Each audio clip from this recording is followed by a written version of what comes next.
Let's have a look at the first slide, from keywords to attractive product descriptions.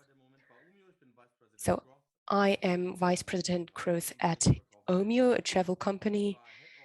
I was SEO head at Zalando. So I really, I was also engaged in creating an SEO team for Zalando. For a couple of years, I was really successful in writing product descriptions. So I wrote these texts myself, but the text quality that I produced was probably not as good as the quality of other copywriters, but I was successful there. And before then, I worked at Axel Springer and then also at brandkraft.de. That also focuses on sustainability. User first, but content second. This is the topic that we want to address today. It is all about the content, and that's what we are going to focus on today. Omio sells tickets for people who want to travel abroad. Just imagine people from Japan or from the US don't know Deutsche Bahn, and they might want to travel across Europe. And for them, we have the platform Omio. We provide tickets for these people, and we have a couple of million of dollars funding from top investment banks. And we also survived the travel crisis that we faced the last 2 years due to COVID-19. So much for Omio. Let's move on to the next issue.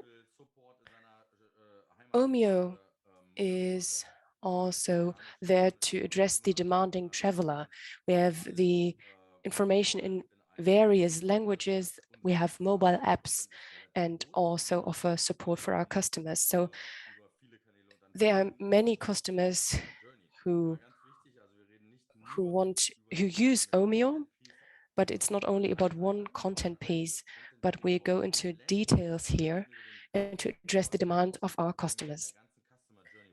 So we address the content that is required during the entire customer journey, and how do we get more efficient and to go into more detail on this matter. Let's have a look at the demanding fan. What is the demanding fan? According to Google, it looks as follows. You can have a look at this slide here. So the demanding fan is someone that expect every digital experience to be personalized, even if they include few details and don't explicitly spell out their request. So it's a demanding fan who wants to have personalized contents without really giving detailed information into the system. So it expects the system to be highly functionable, and the huge tech companies are promoting this concept. And that's what we want to achieve. That's what we want to do.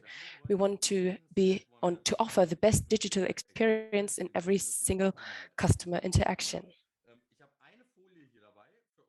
All right, there's one slide that I added here, and the slide is truly important. Because before you can have your perfect content, you have to first focus on making your website more quicker. So this slide shows the ratio between bounce rate and the conversion rate. On the right-hand side, you see a high conversion rate, or rather a lower conversion rate and a higher bouncing rate. So you see how the two aspects interact. So it's crucial to know that you first have to build a foundation on which you can build on then. So we're still addressing the user's needs. The content is not a purpose in itself. So the content really helps the customer to become committed and to return to the website. So, so what's the first step to take? First of all, we have to analyze the keywords. Doing research in this matter is absolutely vital. Sometimes people underestimate the importance of keyword research, but it is absolutely key to find out what people search for. So this slide shows the different tools that help you to find the most searched keywords. There are fee-based tools, Systrix, SEMrush, etc., but there are also free tools. Answer the Public, Open Thesaurus, Word Suggest, etc. And Google, you probably know the Google Keyword Planner. This is the most precise tool that exists to find out and analyze keywords. Google Trends is also crucial, but it's also a high-level tool for everyone who has a Google Search Console. That's truly helpful. You can also look at Google Suggest. It might look trivial, but it is truly insightful to have a look at this tool as well. And there's another thing that is underestimated, to have a look at your competitors. Have a look at your competitors and what content they have and what keywords and buzzwords they use.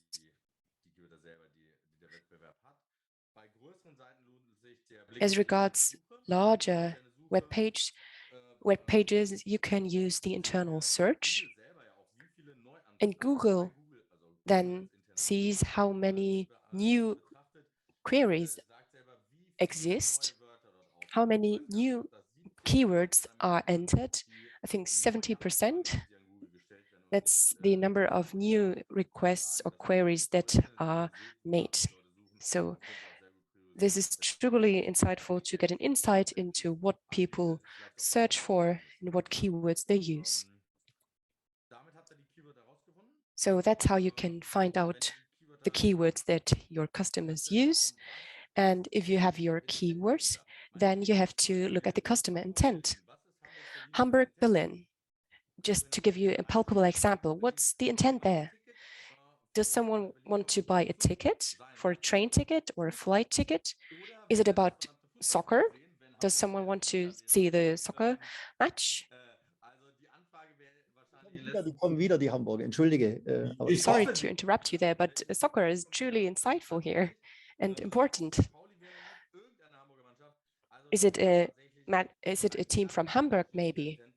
So there are different customer intents that exist. You have to find out what your customer wants and to find out their intention.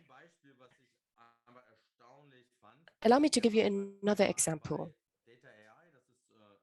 We use data AI, and we wanted to find out what our customers use, and they use an algebra app.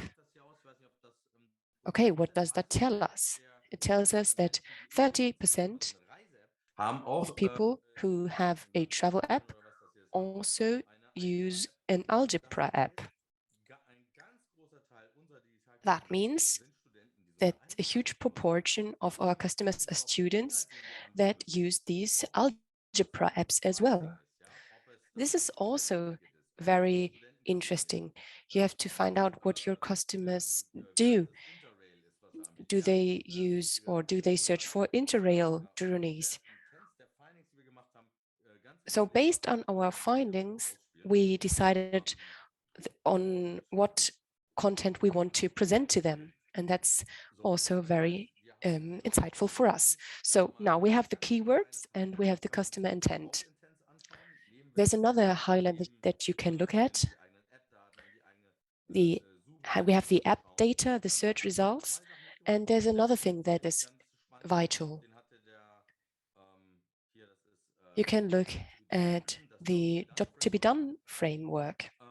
So what is the job to be done framework? I'm not going to talk about this in greater detail, but another important aspect is big data driven RAS case to analyze the customer intent. All right. In the past, we looked at Statista and did some surveys and asked our customers about their intent, but you can do something else. You can observe the behavior, so not ask the customer about their intention, but measure them. You can have a digital behavioral data tool that truly assesses and measure the customer's behavior without asking them about their intention. Their intent of buying at About You is to buy luxurious products. So this is the 17 here. And here you see the different classifications. So you need different content for Zalando than you need for About You. Maroon.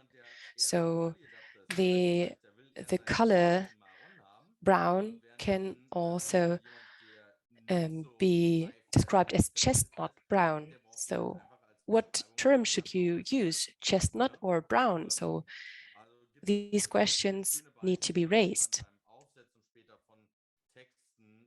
Looking at these data will help you to reach a decision in this matter. I also wrote about these aspects in my white paper. All right, so you measure the intent without the customer noticing that you're measuring their behavior.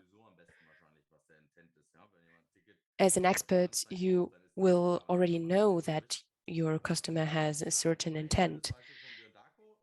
And there's another example from Björn Darko. He has drafted this model, and it's really exciting. So what's the job? The job is the search. White sneaker at the search term white sneaker at Google, for instance. That's the job. So why does someone enter white sneaker at Google? What's the intent here? And then you can look at this field here. Someone wants to buy white sneakers. Or you can also have a look at the social dimension. The person wants to look more smart at their job, or the person wants to look younger. There might be several social dimensions. And then there's also the emotional dimension. Everyone wears trendy shoes, and the person also wants to wear trendy shoes. So they want to belong to the peer group. And then you can also have the user story here. So the person wants to have white sneakers, and I, as a marketer, can offer targeted descriptions to this person. And then you can write down the content ideas here. So you can also do this for yourself, for your keywords. So this might be helpful for you as well. Might this person go to a just white party? So there are several questions that you can raise here and find answers to. This helps you to find out the person's intent. All right, let's have a look at the content production now. There are several approaches, but we want to have a look at personalized texts and texts that can be produced on large scales. We don't need one or 100 texts. We need high quality, highly scalable texts that are available in multiple languages. So hundreds of thousands of texts. Okay, so as I've already mentioned, I produced numerous texts myself 20 years ago or so, and I bought hundreds of thousands of them. But I also produced texts with rule-based tools in the field of travel industry and in the field of technology. I also came across ROSA NLG it is also a tool that helps you to create texts and product descriptions. And GPT-3 is also a tool that is in the focus right now. And we also want to look at these tools. So which tools are useful and which tools are the perfect fit for you? There are issues that are research intensive, that are complex. You need experts to produce them. And these automated texts are not good enough for them. So you need to produce these texts manually. For instance, if things occur on Earth for the first time, if they are just invented. So then it is truly difficult for an automated system to produce these texts. So the manual production of texts will always play a vital role.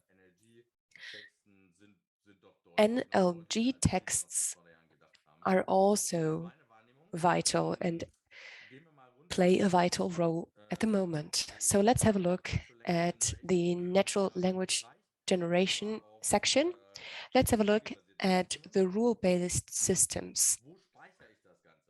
Where can you store these texts?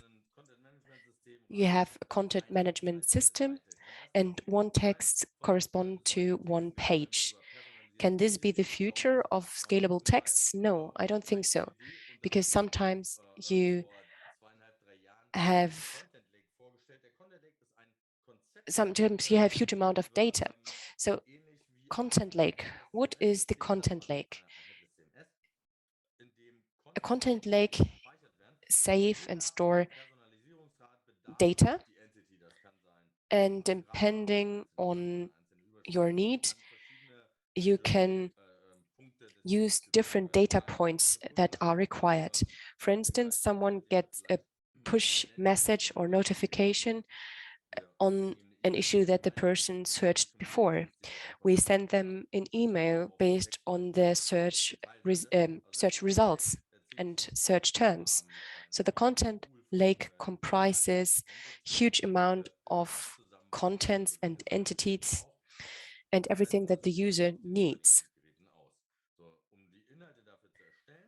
How do we create the contents for the content lake? We need huge systems for that. An example are rules-based systems like Semantics, for instance. We can discuss this later and look at why this is so important and what user incidents exist for it. But in cases where you need highly scalable product texts, these tools can truly help you in this respect. All right. So if you need your texts in several languages, or also different product texts in different languages, this is a huge challenge. If you just you really have to resort to automated text production and also to automated translations. Okay, so now we have generated and created a text, and then you can present your text to your customer. Okay, this is an example that I wanted to show you. I have this example from Semantics, so this is just a praise for you. And that's what it looks like. So you upload data. In the travel industry, you have the time, the destination, the source, this location, etc. And you upload all the data. And with a rules-based system, you can create the text that you need, texts that have all the attributes that you need. And this is the advantage of rules-based systems. They only show what you want to tell and not what an AI system creates. So in this case, we want to say that gray is the color of the year, that fine knit cardigans are truly advantages. And we can do this with just a click of the button, so to say. All right. So this is an example that I showed a couple of times in my presentations. It's the high shopping cart value that increased at Schäfer Shop. And we also saw that you can exceed your competition by being just swiftly and quickly. So you produce quick text for your customers, and this truly gives you an advantage. Increasing the shopping cart value is vital, and also the quick product entry to market. All right, this is my last slide. I just added it just before the start of the meetup. And I think it is truly vital, because if you have numerous landing pages, how can you make sure that your texts are even presented correctly? So how can you make sure that the Google user really sees your product text? There are different providers. Odysseus is this one. Yes, I'm currently using this one. There's Deep Crawl, etc., Testimator, etc.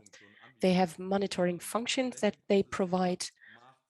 So please make sure that you have the KPI, that you always have 99% and 100% of these sites really filled with your content. So you don't need to have thousands of category pages, but you need to have texts based on data, and these data need to be correct. So make sure that these texts are truly presented to your customers. Make sure that you use a tool and measure on which pages you present which content.